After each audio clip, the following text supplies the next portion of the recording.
What's going on, everyone? This is Vance and this is my weekly show where I talk about everything that has happened in the past week. And let's kick off today's show with entertainment news. And in the only bit of entertainment news that I got, it has been reported that Lil Uzi Vert and Marilyn Manson are teaming up for a rock album. Lil Uzi Vert just came out with his highly anticipated album Love Is Rage 2. Marilyn Manson revealed that they're going to be working on a rock album in an interview with Consequences of Sound. But this shouldn't come as a surprise to many people because Lil Uzi Vert has actually stated many times that he sees Marilyn Manson as an idol and his inspiration to a lot of his music. As of right now, Marilyn Manson is prepping for the release of his upcoming album, Heaven Upside Down. And in all honesty, I'm really not surprised. I am interested and I may listen to it when it comes out, but I'm not surprised by Lil Uzi Vert by doing this move. I mean, he was going to do it sooner or later by the way he does things, and he's just not a typical rapper by rapper's standards, you know? He's not like the Drakes or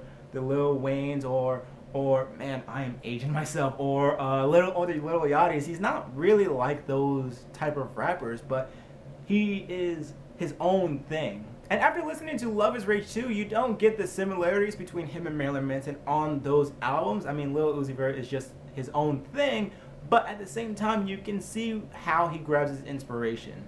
And now moving on to nerd news. And in the only bit of nerd news that I got, J.J. Abrams is set to write and direct Star Wars Episode 9.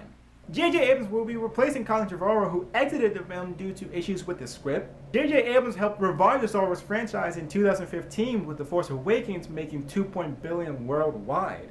And I know that there were some complaints about J.J. Abrams directing Episode 9 because there were a lot of fans that wanted to see the man who started the revival of the franchise and in a different direction, because J.J. Abrams is known for directing one type of way. But I mean, if I was Kathleen Kennedy, why go to someone else when you could just play with house money? I mean, Rian Johnson is known for working well with the Star Wars people, and J.J. Abrams is known for working well with his Star Wars people too. So it would be much more of a hassle to find a different director than just to basically play with house money. And besides, I'm not actually mad at it. I love The Force Awakens. I mean, yes, it did have its major similarities to the first Star Wars movie, to Episode 4, but I mean, if it's not, bro, don't fix it. Honestly, that's the motto that they should live by right now.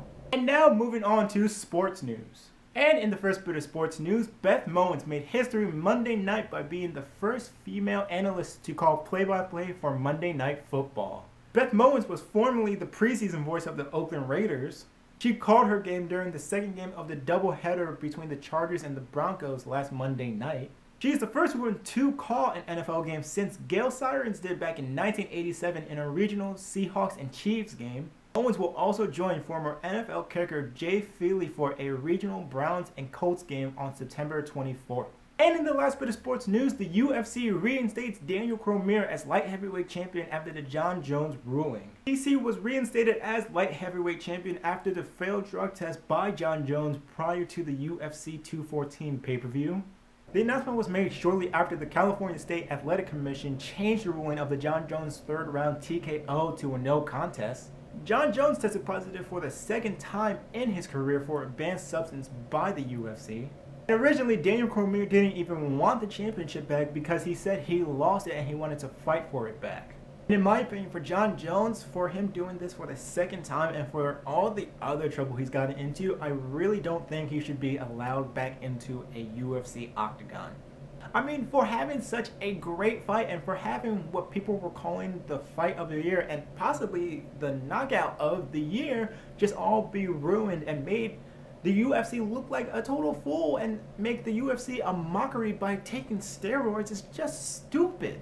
I know Jon Jones is a big name, but it's not fair to the other fighters for him to be getting all these chances while he's taking steroids and he's just not playing by the rules anymore. They were saying if Jon Jones did test positive for a second time, then it would be a 4-year ban, but to be completely honest with you, testing for a second time I feel like you should be banned for life and not enter an octagon ever again. But that about wraps up everything. But from the first story to the last story, I want to know your opinions on everything in the comment section down below. If you want to watch my last video, click right here. If you want to subscribe to the channel, click right here. If you want to keep in touch, then follow me on Twitter at @TheVanceWallace. Like, comment, and share, and I will see you next time.